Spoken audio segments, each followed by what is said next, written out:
Tôm chạy ghê đây. Tụi anh đợi tụi anh ơi. Lên đi.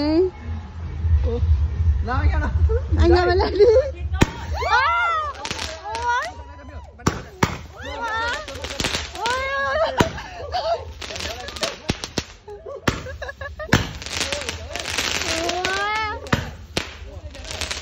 Ôi là mình bông đấy à? Mình trên đây. Mình ơi, bên đây. Mắt cho. Cái này cao. Cao á. Bông mới đúng không?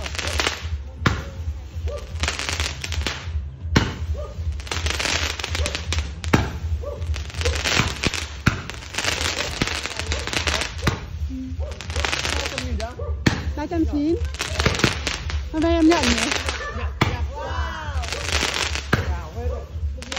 Mà được nhiều.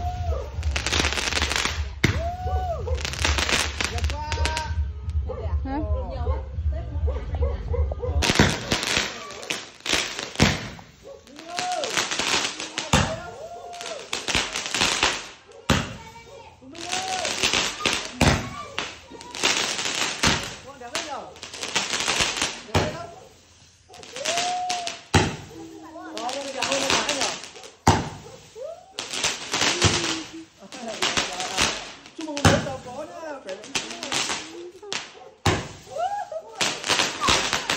Đó, vui không? Đẹp không?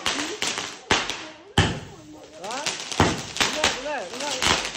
Ui, đẹp quá. Wow, đẹp quá. Cái này đứng tầng với sông. Đứng tầng nó cao. Nhiều vậy nhỉ?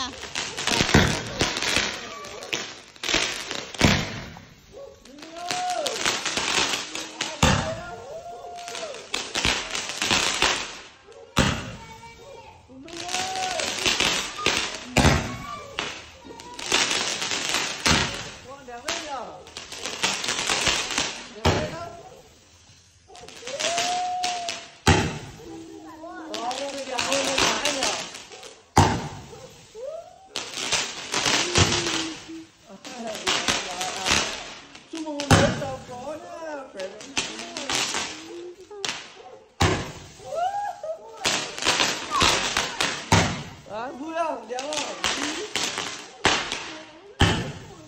Đó. Đúng rồi.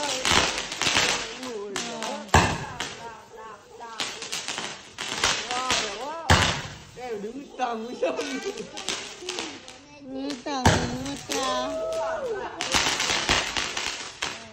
Nhiều vậy nhỉ?